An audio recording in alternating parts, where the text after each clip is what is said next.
ದಂಡಿ ಸತ್ಯಾಗ್ರಹ ಬೆಂಗಳೂರು ಮಾಡ್ತಾರೆ. 15 ಏಪ್ರಿಲ್ 2025 ಸಭೆ ಕರೆದು ಅವತ್ತಿನ ಸಭೆಯಲ್ಲಿ ನಾವೆಲ್ಲ ಹೇಳಿದ್ವಿ 15% ಪ್ರಾಣಿಗಳ ದರ ಹೆಚ್ಚಳ ಆಗಿತ್ತು ಅವಾಗ 2025 ಸ್ವಾಮಿ ನೀವು ಹೇಳ್ದಂಗೆ ಸಂಸ್ಥೆ ರಾಷ್ಟ್ರದಲ್ಲಿ ಪ್ರಾಣಿಗಳ ದರ ಹೆಚ್ಚಳ ಮಾಡಬೇಕು ಅಂತ ಮಾಡಿದ್ರ ನಮ್ಮ ವೇತನ ಪರಿಷ್ಕರಣೆ ಮಾಡಿ ಅಂತ. ಇಲ್ಲ ಇದು ಅವತ್ತಿನ ಏನು 38 ತಿಂಗಳ ಬಿಜೆಪಿ ಸರ್ಕಾರದ್ದು ನಾವು ಕೊಡಕ್ಕಾಗಲ್ಲ ಅಂತ.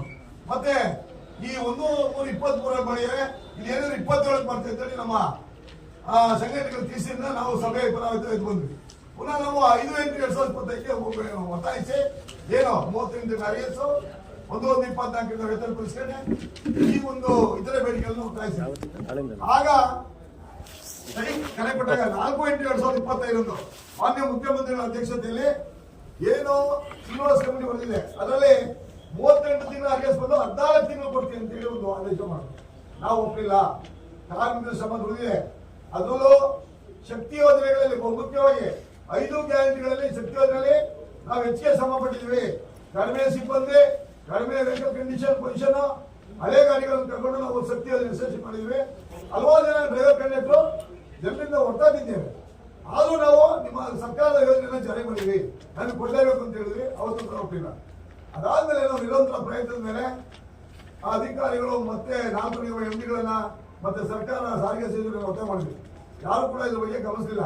ಪುನಃ ನಾವು ಜನವರಿ 2026 ತಾರೀಕು ನಾವು ನಮ್ಮ ಜಂಟಿ ಕ್ರಿಯಾ ಸಮಿತಿಯಿಂದ ಬೆಂಗಳೂರು ಚಲೋ ಕಾರ್ಯಕ್ರಮ ಅಂದ್ಕೊಂಡ್ವಿ.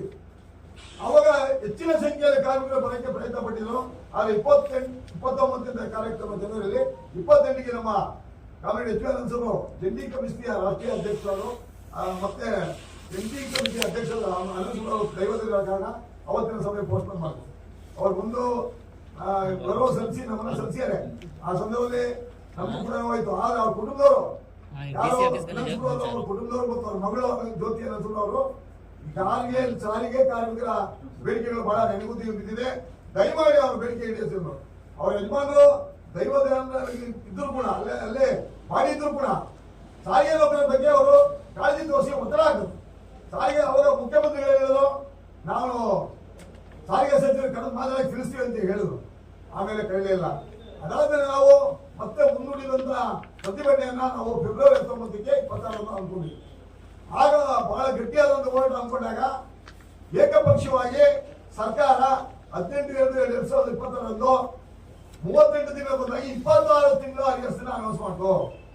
ಮತ್ತೆ 1/4/25 ವೇತನ ಪರಿಷ್ಕರಣೆ ಮಾಡ್ತಿದ್ರು. ನಮ್ಗೆ ಆಗ್ಬೇಕಾದ್ರೆ ಅವಾಗ 1/1/2024 ಕೈಗಾರಿಕಾ ಒಪ್ಪಂದ 15 ತಿಂಗಳು ವಿಳಂಬವಾಗಿ ಲೇಟ್ ಆಗಿ ಮಾಡಿದ್ರು. ಈ ಕಡೆ 12 ತಿಂಗಳ RS ಕೈ ಬಿಟ್ರು. ನಾವು ಯಾವುದೇ ಕಾರಣಕ್ಕೂ ಸಿಗ್ಲಿಲ್ಲ. ಮತ್ತೆ ನಾವೆಲ್ಲ 3 ಸರಿ ಸಭೆ ಕರೆದು 29ನೇ ತಾರೀಕು ಸಭೆಯಲ್ಲಿ ಸಾರಿಗೆ ಸಚಿವರ ಅಧ್ಯಕ್ಷತೆಯಲ್ಲಿ ಅವ್ರು ಯಾವುದೇ ಕಾರಣಕ್ಕೂ 1%, 2%, 3%, ಲಾಸ್ಟ್ 7% ಹೆಚ್ಚಳ ಮಾಡ್ತಿದ್ರು. ನಾವು ಕೇಳಿದಷ್ಟು 25%.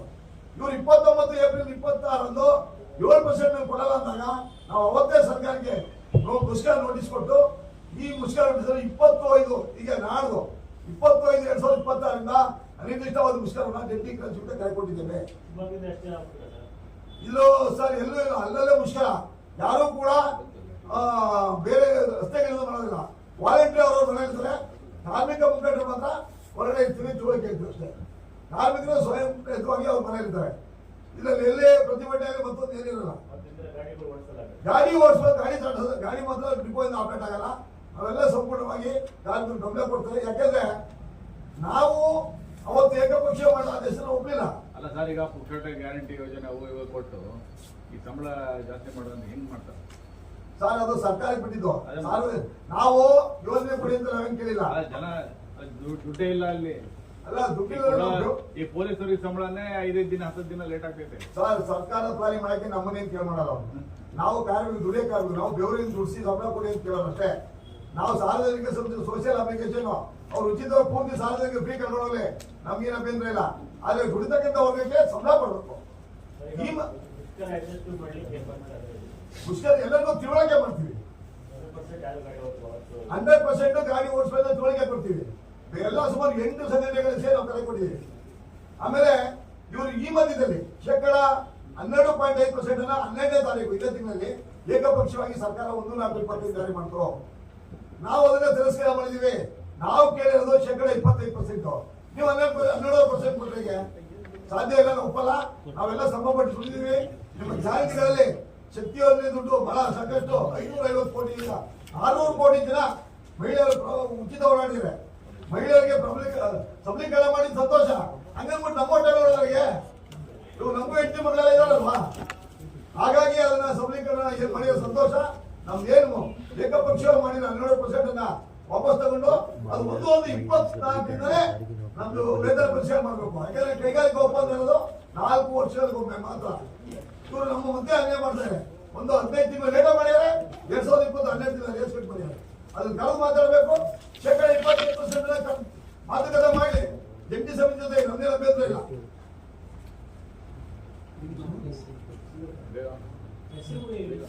ನಮ್ದು ಎಂ ಮಹಾದೇವ್ ಫೆಡರೇಷನ್ ರಾಜ್ಯ ಉಪಾಧ್ಯಕ್ಷರು ಮತ್ತೆ ಪ್ರಧಾನ ಕಾರ್ಯದರ್ಶಿ ಶಿವಮೊಗ್ಗ ಭಾಗ ರಾಜು ಚಿನ್ನಸ್ವಾಮಿ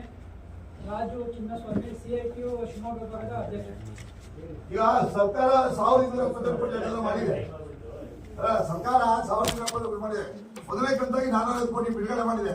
ಇನ್ನು 500 ಕೋಟಿ ಟೋಟಲ್ 38 ತಿಂಗಳಲ್ಲೇ 1750 ಕೋಟಿ ಆಗುತ್ತೆ. ಇನ್ನು 5 ಕೋಟಿ ನಮ್ಮ ಸಾರಿಗೆ ಸಂಸ್ಥೆ 4 ಎಂದಿಗಳು ಸಂಸ್ಥೆಯಿಂದ ಕೊಡ್ಲಿ ಅದನ್ನು ಹೇಳಿದ್ ನಾವು. ಮತ್ತೆ 24 ಕೊಟ್ಟರೆ 15 ತಿಂಗಳು ಅನ್ಯಾಯ ಆಗುತ್ತೆ. ಇದು ಬಹಳ ಮುಖ್ಯ ದಯವಿಟ್ಟು. ಹಾಗಾಗಿ ಇವತ್ತು ಏನು 20ನೇ ತಾರೀಕಿಂದ ಕರೆ ಕೊಟ್ಟಿದ್ವಿ. ಮುಖ್ಯ ಎಕ್ಸರ್ಸೈಸ್ ಮಾಡ್ತೀವಿ. ತಮ್ಮ ಸಹಕಾರ ಸಲಹೆಗಳು ಮತ್ತೆ ಸಾರ್ವಜನಿಕರ ಸಹಕಾರ ಬಹಳ ಮುಖ್ಯ. ತೊಂದರೆ ಆಗುತ್ತೆ, ಬಟ್ ಅನಿವಾರ್ಯವಾಗಿ ನಾವು ಮುಷ್ಕರಕ್ಕೆ ಹೋಗ್ತಾ ಇದ್ವಿ. ಕಳೆದ 20 ನಾಳೆ ಕರೆದು ಮಾತಾಡೋದು ನಮ್ದೇನೋ ಬಂದಿಲ್ಲ. ನಾಳೆನೂ ಕೂಡ 19ನೇ ತಾರೀಕು ಕಾಂಗ್ರೆಸ್ ಪಕ್ಷದ ಏನು ಸಾಧನ ಸಮಾವೇಶಕ್ಕೆ ಅಲ್ಲಿ ನಮ್ಮ ಜಂಟಿ ಕ್ರಿಯಾ ಸಮಿತಿ ವತಿಯಿಂದ ಕಪ್ಪು ಬಟ್ಟೆ ತರಿಸಿ ಪ್ರತಿಭಟನೆ ಆಗುತ್ತೆ ತುಮಕೂರಲ್ಲಿ. ಇವತ್ತು ನೋಡಿ 20ನೇ ತಾರೀಕು ಅವರು ಇಟ್ಕೊಂಡಿದ್ರು. ನಮ್ಮ ಹೋರಾಟ ಅಂದ್ಕೊಂಡಾಗ ಒಂದಿನ ಚೇಂಜ್ ಮಾಡ್ಕೊಂಡಿದ್ರು. ಯಾಕೆ ಕರೆದ ಸಮಸ್ಯೆ ಬಗೆಹರಿಸೋಯ್ತಲ್ಲ. ಇವತ್ತು ಕಾಂಗ್ರೆಸ್ ಸರ್ಕಾರಕ್ಕೆ ಸಾಧಾರಣ ಸಮಾವೇಶಕ್ಕೆ ನಮ್ಮ ಶ್ರಮ ಇದೆ. 5 ಗ್ಯಾರಂಟಿಗಳಲ್ಲಿ ಶಕ್ತಿ ದುಡಿದೀವಿ ನಾವು. ನಮ್ಮನ್ನ ಕಡೆಗಣಿಸಿದರೆ ದಯಮಾಡಿ ಸನ್ಮಾನ್ಯ ಮುಖ್ಯಮಂತ್ರಿಗಳು, ಸಾರಿಗೆ ಸಚಿವರು ಮತ್ತು 4 MDಗಳು ಇದ್ರ ಬಗ್ಗೆ ಕೂಡಲೇ ಚರ್ಚೆ ಮಾಡಿ ಏನ್ ಕರೆದು ಮಾತುಕತೆ ಮಾಡಿ. ನಮ್ದೇನು ಮುಷ್ಕರ ಮಾಡಿ ಸಾರ್ವಜನಿಕ ತೊಂದರೆ ಕೊಡಬೇಕನ್ನೋ ಉದ್ದೇಶ ಇಲ್ಲ. ಇಷ್ಟು ಹೇಳಿ ನನ್ನ ಮಾತು ಸರಿಗೆ ರಾಜು ಅವರು ಮಾತಾಡ್ತಾರೆ.